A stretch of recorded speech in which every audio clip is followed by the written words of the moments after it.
Hello and welcome, and thank you for joining another edition of our OAuth Happy Hour. I just realized we don't have our little Happy Hour logo up. There it There we is. go. Nice. That's better. Good to see everybody here. Thank you for joining. I'm Aaron Parecki, and I am joined here by Micah Silverman, who's apparently joining from the North Pole. Good day, everybody. It's actually Hoth. Just can't see it Oh, all. nice. Yep. Playing with the new virtual background feature here. Not bad. So we are here to answer your questions, talk about OAuth, talk about what's new in the world of OAuth and OpenID Connect, and just have a good time and hang out. So if you are joining us live, let us know where you're joining from and say something in the chat, and go ahead and just post any questions. We'll take questions from the chat. I think we may also have some questions from email as well, if we can dig those up. So, but yeah, we'll start with what's new in the world of OAuth, I guess.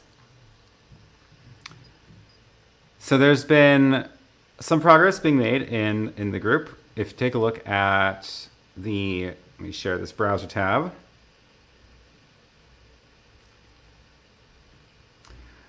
This one. This is the sort of official status pages of the spec development, and this one is newly in this state.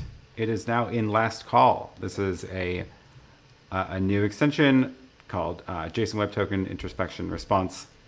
It is currently in last call, currently being discussed, and we're about to wrap that up. So we can do a We quick talked a summary. little bit about it last time, but maybe just remind everybody what last call means and where it could go from there. Yeah, last call is basically the last call means last call for comments, and if anybody says anything during the last call that is like effectively a blocker, where it would be a bad idea to publish it in its current state, those updates can be made to the spec at that point. And then I guess it goes into the RFC editor's queue, which there's another one down here, and then it gets published.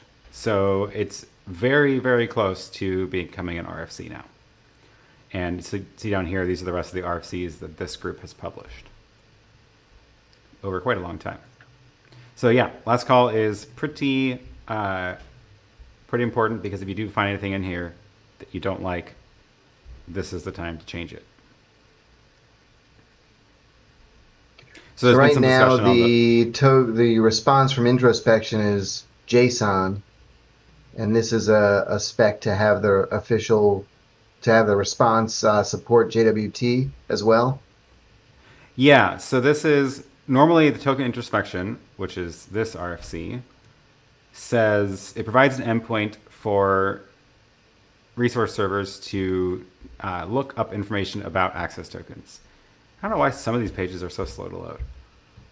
So it provides a way for resource servers to look up information about access tokens, like whether it's active, or extract user info out of the access token, or other information that the authorization server has about the token.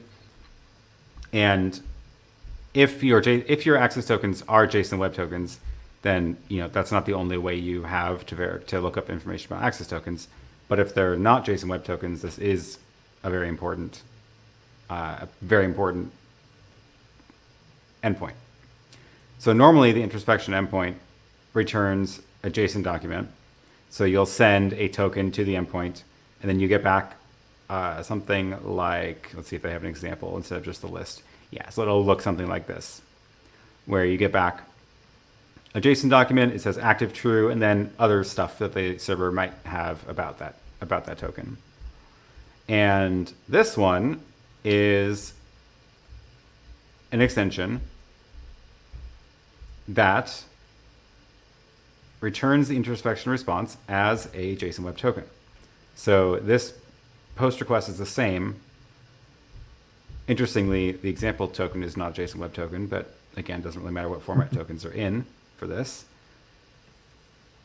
But the response, let's see if they give an example. Yes, they give an example of the response. So it looks like it's defining a new type of JSON Web Token or extension type of JSON Web Token. And then there was a lot of debate about this, and I'm glad it ended up this way. It's essentially a JSON Web Token wrapper around the token introspection response. So everything inside here is the stuff that's defined in the JSON in the regular introspection. And then this is the stuff about this particular sort of document or statement. So the trick was, I think an earlier draft, we can go look, but I'm pretty sure an earlier draft of this had it where Like it was top just level. like all flat. Yeah. Yeah, it was just, and that has the problem of, where is that example? The problem with that would be there's an issuer there, an issuer there, there's an audience here, and there's timestamps here. There may also be an expiration, I guess, of this, and those values are not necessarily guaranteed to be the same, because the thing that's returning the issued at, for example, is a great example. The token was issued some time ago, but this response was issued now. Right. So those are actually two different documents. And that went through some iteration to get into that point of actually nesting it. So if we go look at the example, first draft example, it was all just one flat object. So that was, that went through, that was a lot of discussions about that. But I'm glad it ended up this way. This makes more sense. Yeah. On the surface, I could see where people would be scratching their heads, like, why are there two IATs? But that makes it Right. pretty clear. One is information about the token that was introspected, and one is about the introspection response itself. Yeah, exactly. Yeah. Neat. I noticed that it So, had a specific content type yes, it was like application slash introspect something or other plus JWT. this. Well, right. So that's part of the Oh, this. response. Yeah, yeah. And does the current introspection endpoint have a custom content type like that, or is it just application JSON? That's a good Oh yeah, question. It there it looks is. like this is non-normative, so that could be Yeah. wrong. But I'm guessing that it's just application JSON. Let's see if it actually, Yeah. yeah, okay. It is specified as application JSON. Yeah. Interesting. Okay. So I wonder why the change. I don't actually remember that Yeah. discussion.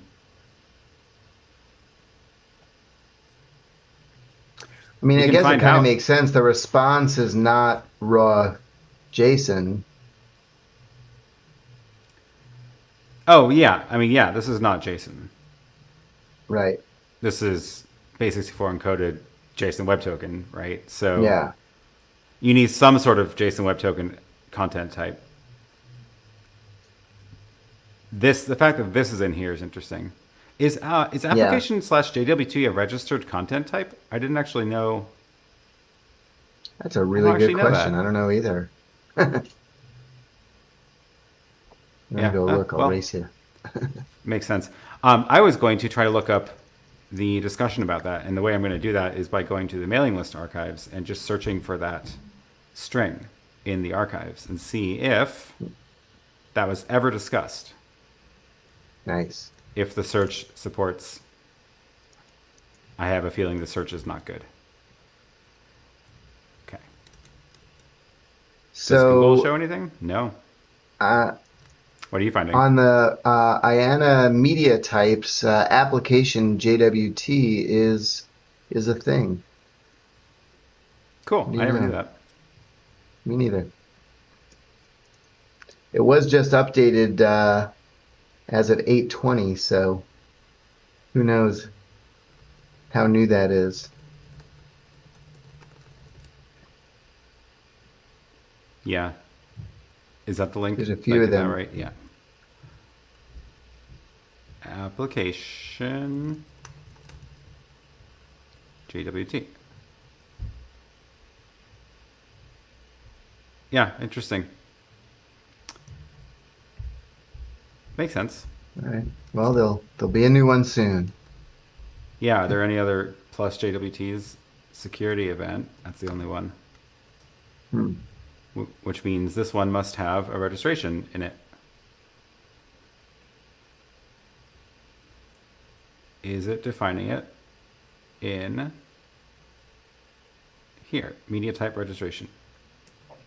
Subtype token introspection, JSON Web Token. There's the registration for it. Huh. I always find this fascinating Cool. is that these RFCs just get this little section in here that talks about like, here's a new thing to add to the registry. And Right. it talks about it here, but then that ends up somehow bubbling up into this list. But there's, I don't think, anything automated about that process. Right. And apparently, IANA recognizes the authority of the IETF or something. Like just by virtue of this Yes, becoming a spec, it'll add it. that is actually, I actually am familiar with this because I've been in discussions about a totally different spec about that. Uh, okay, where is it? It's if you, oh, apparently you can fill this out too. Hmm. There is a list of organizations that are approved to sort of automatically register, or not automatically, but doesn't require IANA approval to register. Hmm. And I'm looking for that list, trying to figure out where that is. Maybe it was defined here. No, this So is presumably, this is something different. IETF is in that list. Yeah, there's only a few organizations in the list, Right. but I want to find that now. It kind of makes sense. After you've been working on a spec for a year, it would be a drag if you had another some number of months to, get a new MIME type defined or something. Yeah, exactly. Yeah. I'm gonna look this. I'm gonna try to find this. I'll see if I can keep Yeah, chatting while I'm looking this up. sure.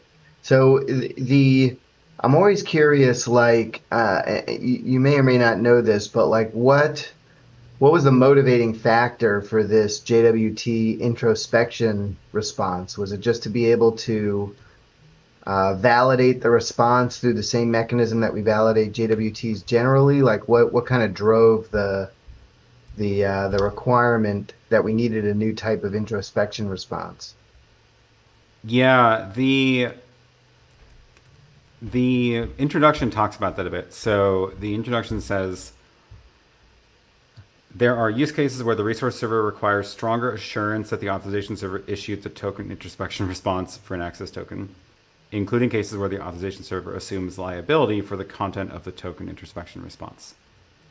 Hmm. An example is a resource server using verified person data to create certificates, which in turn are used to create qualified electronic signatures. So I feel like this is more useful in the case of the authorization server being provided by a different organization than the resource server.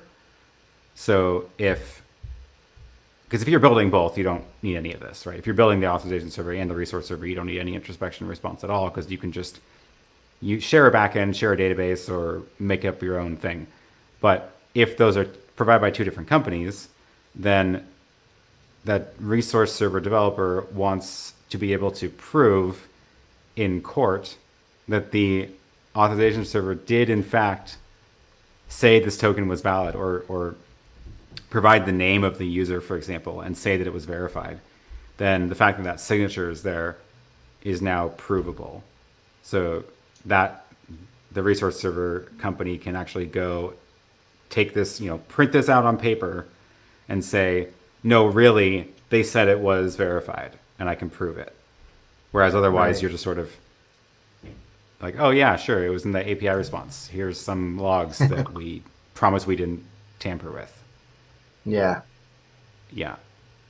makes sense. Yeah, Could it's see that interesting. being useful.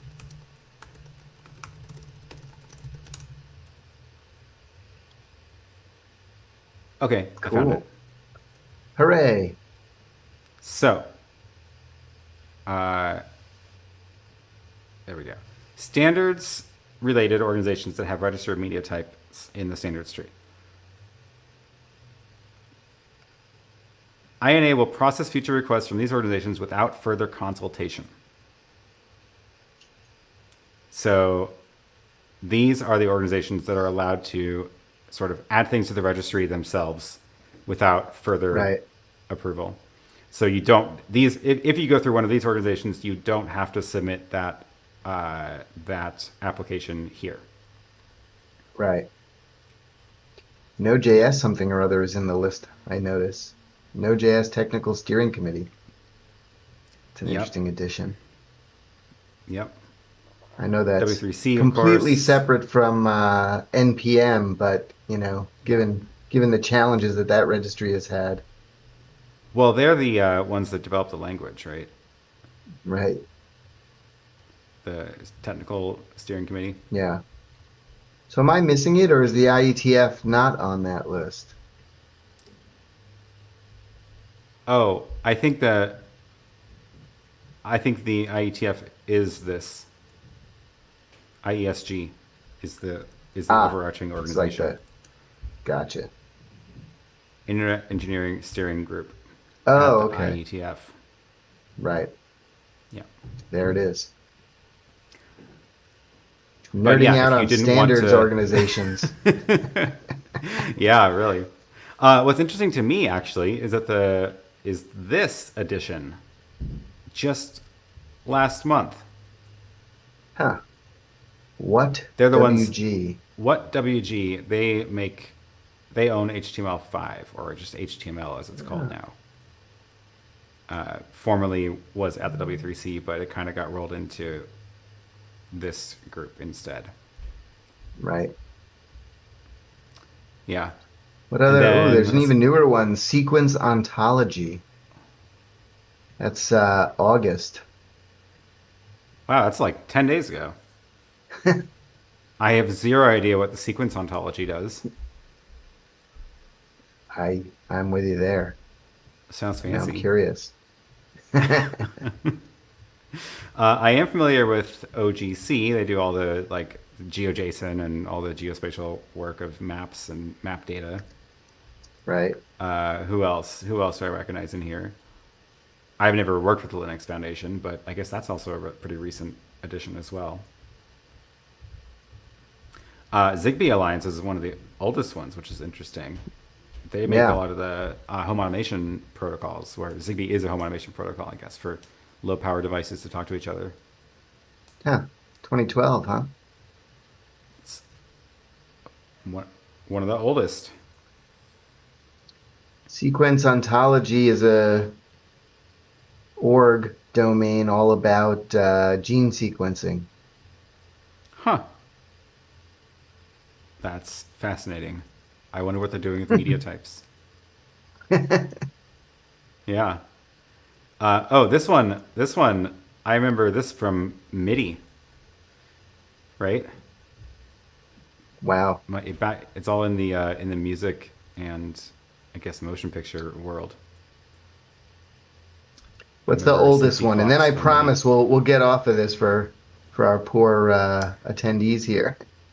IEEE. IEEE, that makes sense. Makes sense. Yeah. And then a month later, W3C. Yeah. And then a month later, Zigbee. Yeah. And Zigbee. Interesting. I didn't know they were around that long.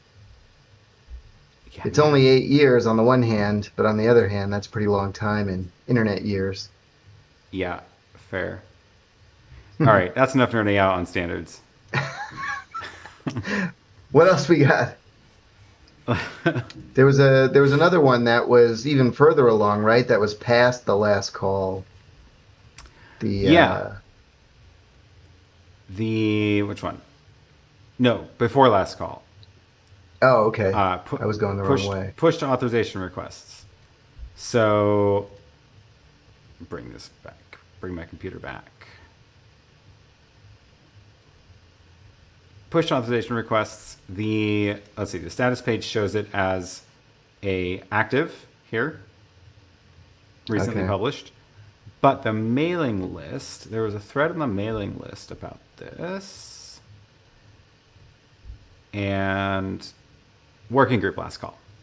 So working group last call means it's still within the working group, hasn't left the working group, whereas last call is now outside of the working group and it's at the larger IESG. So working group last call is the sort of, I guess, right before last call. If it makes it out of the working group last call, then it gets adopted or pushed out into the larger review group. So there's a bunch of, this is, if you look at the subject lines of recent emails on this list, a lot of them are about this right now. Yeah. So, What's PAR and why should we care? what is PAR and why should we care? Excellent question. So this one I'm actually really excited about. This one is, so normally when you start a OAuth flow, you take all your parameters like response type and client ID and scope and all that, and normally you put that into a URL, and then you direct the user's browser to that URL. And that's how it's worked for OAuth 2 forever. OAuth 1 worked differently. OAuth 1 actually was more like PAR. So OAuth 2 has worked that way forever. And it's nice because it's fast and it's relatively straightforward. You can tell someone, like, just put these parameters into a URL and then launch the browser at that URL. There's a few problems with that. A few problems are if there is anything in that request that is at all sensitive, which in a normal OAuth request there usually isn't because it's client ID and scope. But if there was anything in there that it was sensitive, it would be visible to the user because it goes through their own browser, right? And again, for regular OAuth, there isn't really anything that's sensitive in that request. The other problem, though, is that it can be faked. So if you have, even with the client secret, right, you don't use the client secret when you build that URL. So that URL is built using entirely public information, which means anybody can initiate an OAuth flow for a confidential client. If you do have a client secret, still anybody can start a flow using the client ID because it's public. It's also highly probable in that I've been spending a lot of time poking around the edges of different authorization servers. And if I see like they normally, through normal channels, they build a request that has response type equals code, I just take that request and see what happens if I change it to token. So It's very probable for people like me who are up to no good.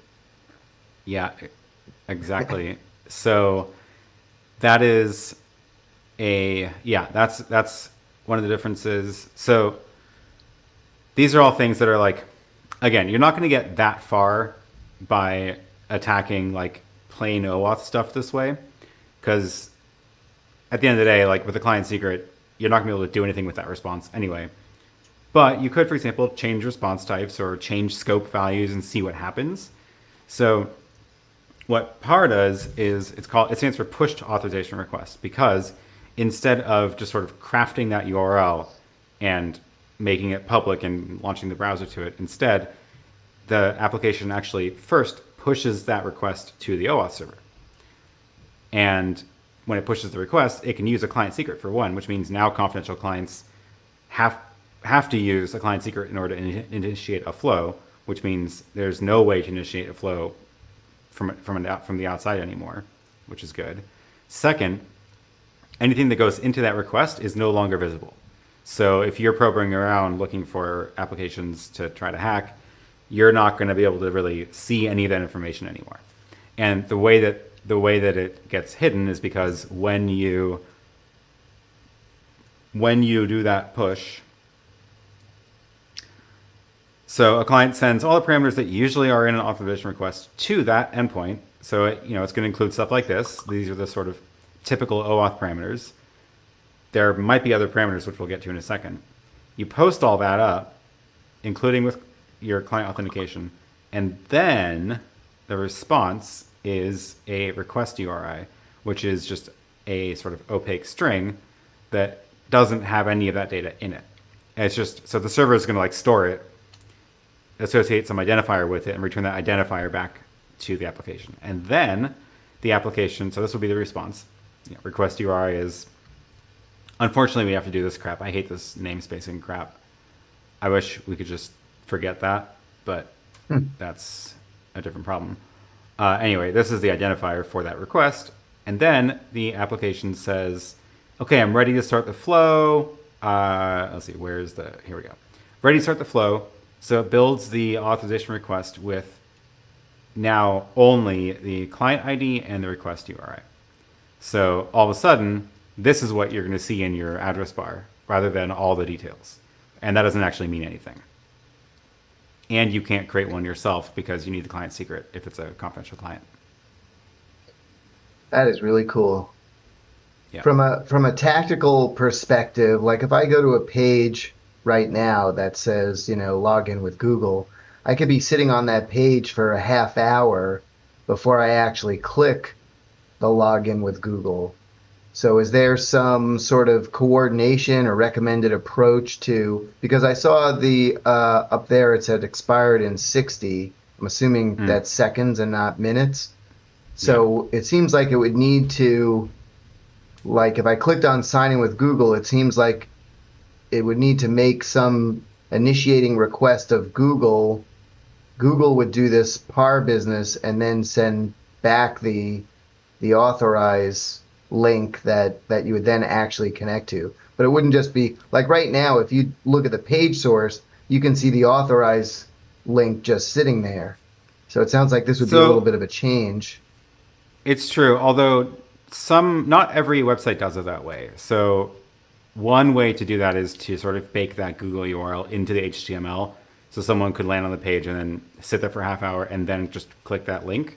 But that's not the only way it can work right now. And I've seen it happen both ways, where there's instead the login with Google link actually links to some other page in that app, which then builds the URL right then.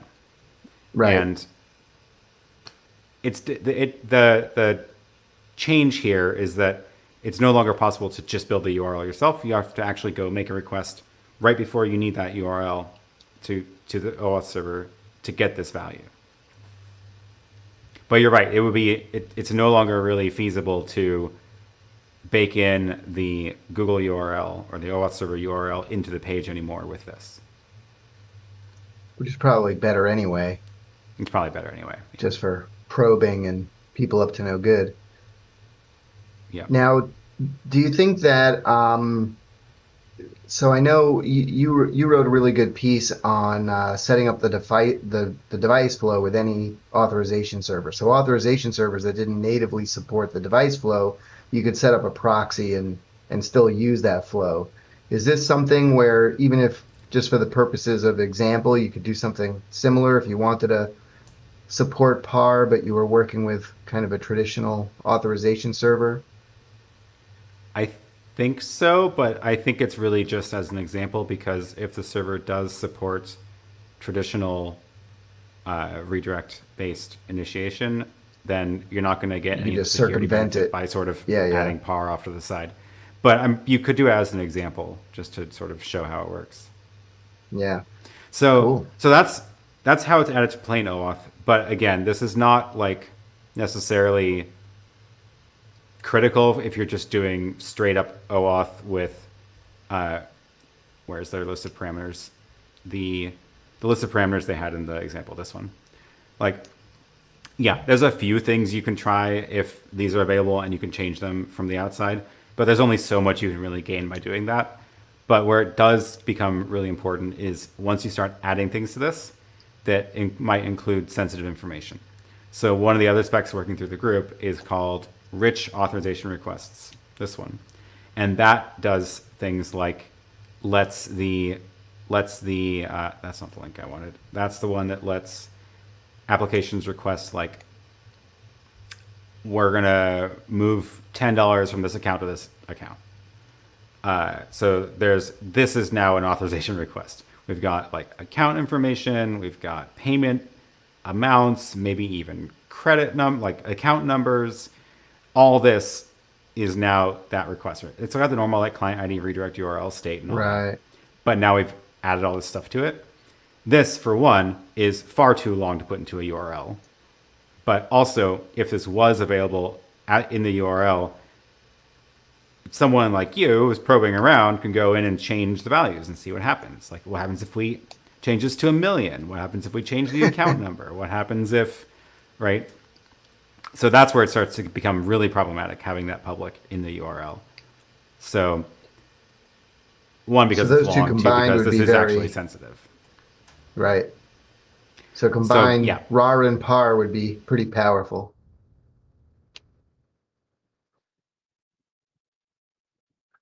Well, we just might have lost Aaron there for a second. Hopefully he'll come right back.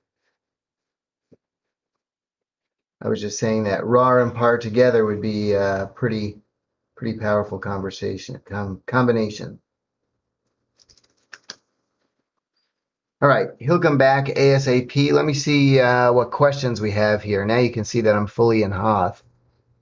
Let's take a look at this one. I'm sure Aaron's on his way back. All right, if we have a super app like WeChat as an identity server, should we use OpenID and mimic some steps for other programs to use our login?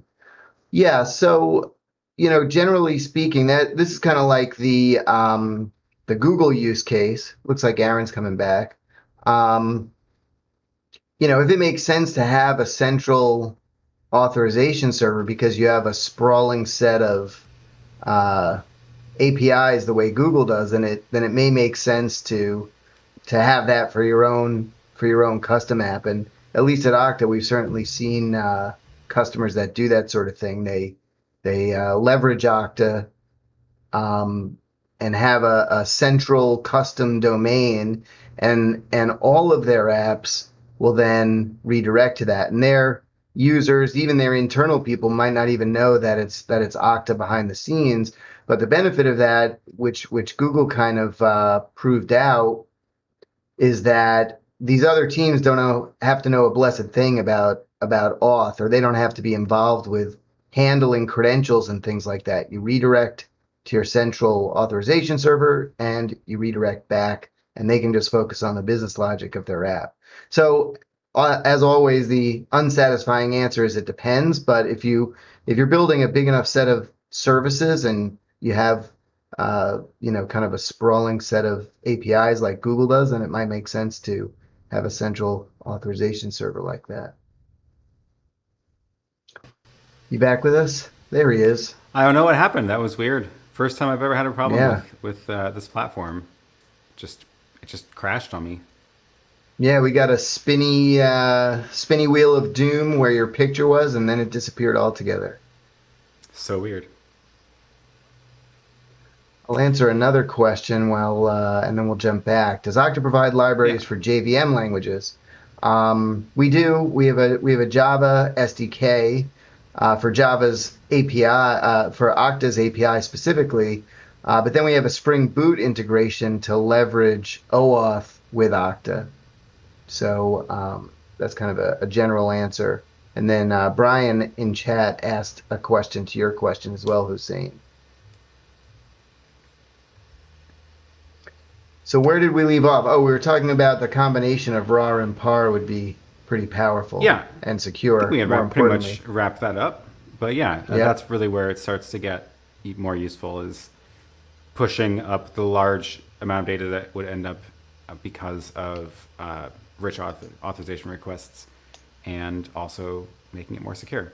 So yeah, it's a good change, but probably not necessary to implement unless you are going to be supporting something like RAR. Yeah. This is a good question to dig into here. I caught some wind of OAuth 2.1. Any thoughts on what's new? Well, you're talking to one of the authors here in Aaron, so yeah, I'm sure he Yeah, has lots of yeah. thoughts. Lots But if lots I of can thoughts about what's summarize new. really quick, I will tell me if I'm wrong here, Aaron. Generally speaking, OAuth 2.1 is about consolidating existing extension specs for OAuth 2.0 and getting rid of those parts of OAuth 2.0 that are insecure. And so there isn't a lot of like new stuff in there. It's just kind of uh, having one spec to rule them all that gets rid of, the bad stuff, so to speak. How's that? Did I miss That anything? Is is there a actually any new stuff? No, that's a great summary. There's explicitly no new behavior defined in OAuth 2.1 that isn't already defined in some other spec in OAuth. So if you are following, if you're keeping up to date on OAuth in that you're reading the security best current practice and supporting Pixie and all that, then that is OAuth 2.1. So everything in there is in these other drafts. It's a roll up, and I'm going to drop a link to this page. Is kind of a summary of the changes, or not changes, but of the state of 2.1. So it says things like, it will say, there we go. It's a consolidation. Pixie's required. Exact redirect URL matching. One of the interesting, or two of the interesting ones, the implicit grant and resource owner password credentials grant are not in the spec. So that is probably one of the larger functional changes, I guess. And there's some new requirements around refresh tokens, things like that. But again, this is still in flux. This is not at all finalized. So this is early draft. It was very recently adopted by the group, so now it's an official document, but it's in progress, very much early. I still have a review from Justin Risher to review.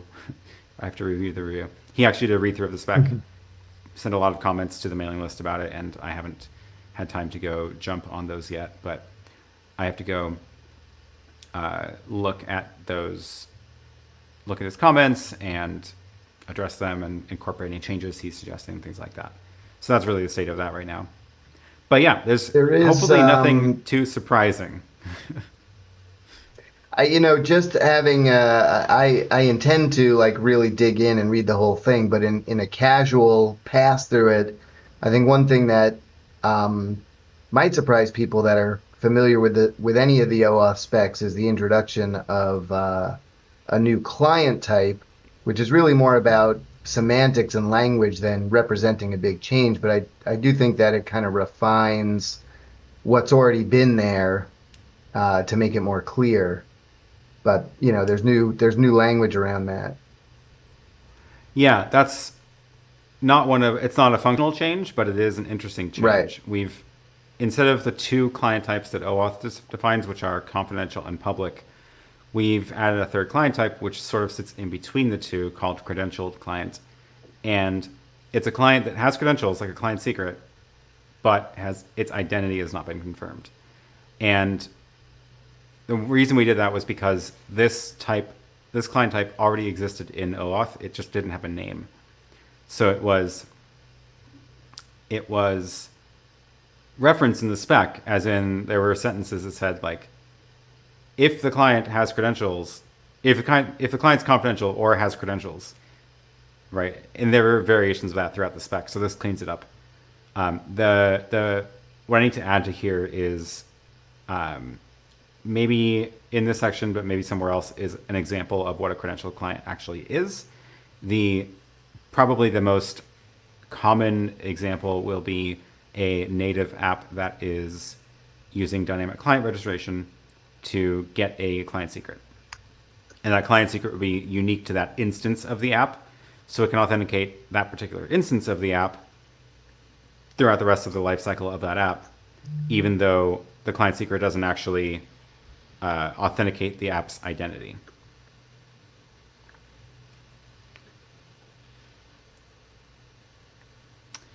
So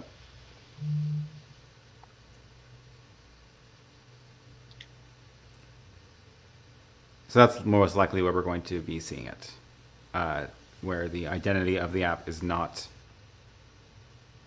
confirmed, validated, known, whatever, right? So any time that an application does not need to authenticate in order to obtain credentials, that means that its identity is not confirmed. Right. Makes sense. A couple of other questions here. There was one about state that I saw go by. Here it is. What's the correct usage of a state variable? I once used it to get back user reference ID and callback. So the state variable is there to protect against CSRF attacks, protect the client from CSRF attacks. The idea is that the client makes up a state value at the beginning of the flow, and then the server has to return it at the end. And that is a way to prevent the client from being tricked into swapping out authorization codes from somebody else.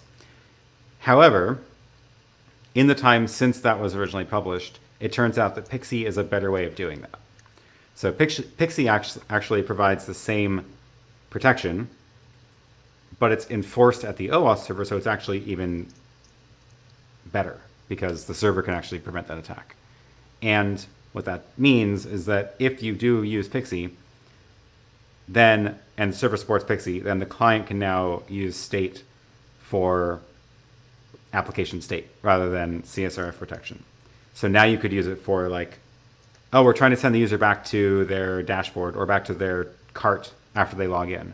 So you could put like the word cart or the word dashboard as your state variable and use that to determine where to send the user after they have logged in at the OAuth server. Only if you're doing Pixie and your OAuth server supports Pixie. Otherwise, you still need some amount of randomness in there for it to prevent CSRF attacks.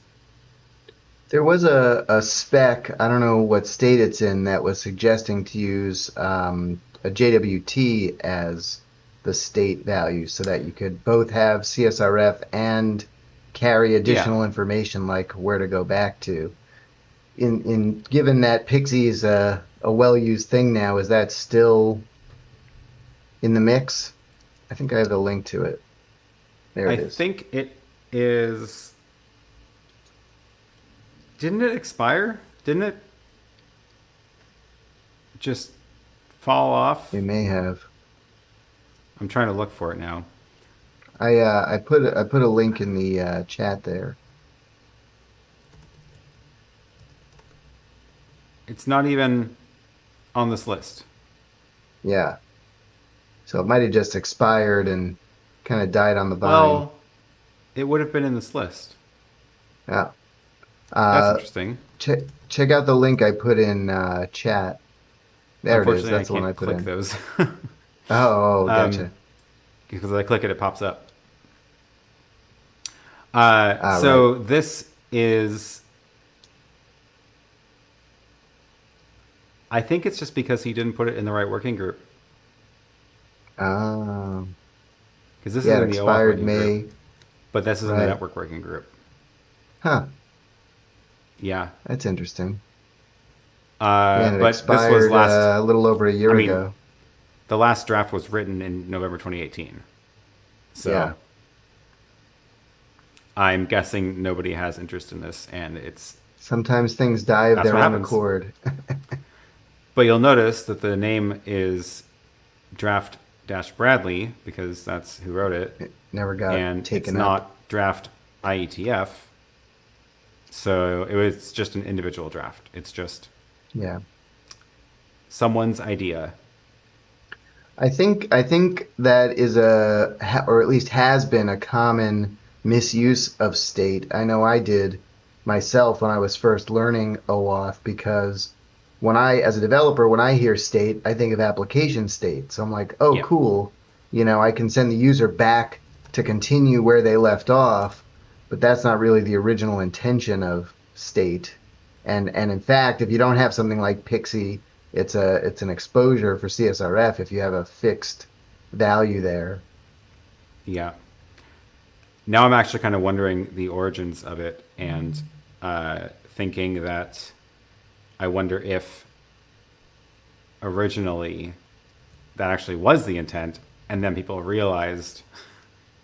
Right. Yeah. Okay. It's funny this is fascinating. Take a look at this. This is the original draft of OAuth 2. State is an opaque value used by the client to maintain state between the request and callback. Interesting. That's all it says. Right. Which is kind of a natural way to think of it, right? Because of redirects, you don't want to go back to the front door necessarily. You want to go back to where you were. Yeah. Yeah. Where was that defined? That was in the client requests. Oh boy. What did that change into? That changed into, I think, this one. State. An opaque value used by the client to maintain state. This parameter should be used for preventing cross-site forgery as described in section 10.12. This section is not in the first draft. Right. So at some It's point, interesting though that it still talks about maintaining state because I think it's like that's, a yes. I mean, it is maintaining state even when intentionally used for CSRF protection, right? Like, right. Yes. It's a little counterintuitive as an application developer. You think of state as something different, but it is yeah, technically correct. it is technically correct, which is the spec's job The best to kind of be correct. technically correct. Yeah. Cool. So, yeah. So basically now, if actually this is something I should take a look at for OAuth 2.1, because OAuth 2.1 builds Pixie in, so there's no need for state to be CSRF protection. Hmm. And looks like I already did. Took out Optional. the CSRF. I took out the CS. It's optional, and I took out the CSRF sentence Nice. because Code Challenge does that. Actually, I didn't even realize that it was optional. Did that? It's technically optional in OAuth 2. Hmm. That's interesting. That's fascinating. Yeah, that's in the current RFC. It's recommended, which is not the same as required. Yeah. Although still stronger than optional, right? Yeah, I don't actually know the technical definition of recommended off the top of my head. Um, It sounds like it would be more serious than optional if you're thinking in terms of a hierarchy, but I'm sure there's a yeah, technical definition where's the? somewhere. There's a list of those terms. Where is that? This. Here we go. This RFC talks about recommended. Where is All recommended? right. Should or the adjective recommended. Oh, it's a should.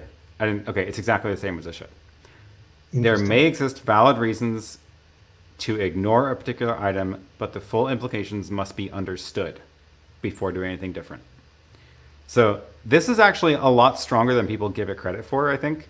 I feel like when people read this and Yes. they see a should, they're like, I don't want to. Heh.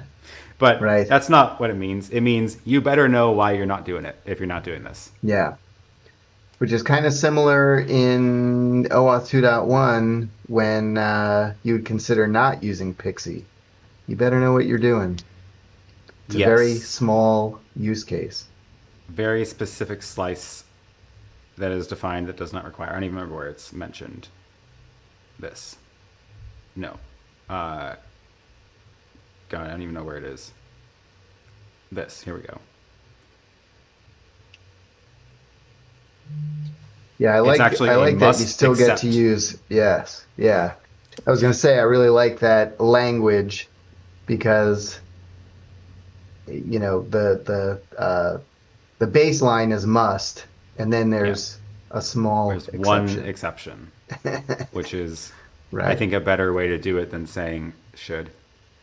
Yeah. And then it even still says that it's recommended, Right. even if you do fall under that one exception, because it Yes. still provides additional protections, even on top of this. Yeah, well, that was fun. Neat. Why do we go down that train of thought? Well, we started at state and we kind of That's found our right. way to optional Okay. and Okay, there's a couple other questions in here. Let's see. What is the advantage of using a JSON Web Token refresh token? Can I just use a long-lived access token? I'm actually curious. Do you have an example of something that uses JSON Web Tokens as refresh tokens? Because I feel like I don't see that very often. So It's I'm kind of two curious. different questions, it seems like. One is what's the advantage of using a refresh token in general as opposed to just a long live access token? And then there's a notion of JWT refresh tokens, which Yeah. I've only seen in one other place in a company that doesn't exist anymore because Hmm. Okta bought it, which is Oh, Stormpath used JWT refresh tokens. okay.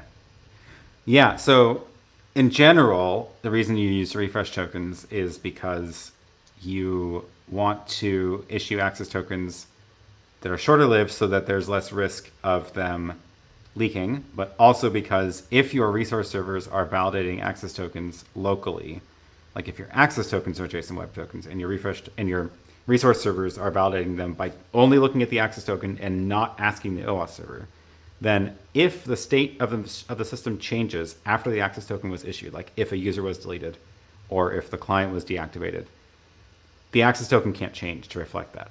So whatever your lifetime is, your resource servers might be getting the wrong answer as to whether the access token is actually valid because the access token looks valid even though its state changed outside of the access token.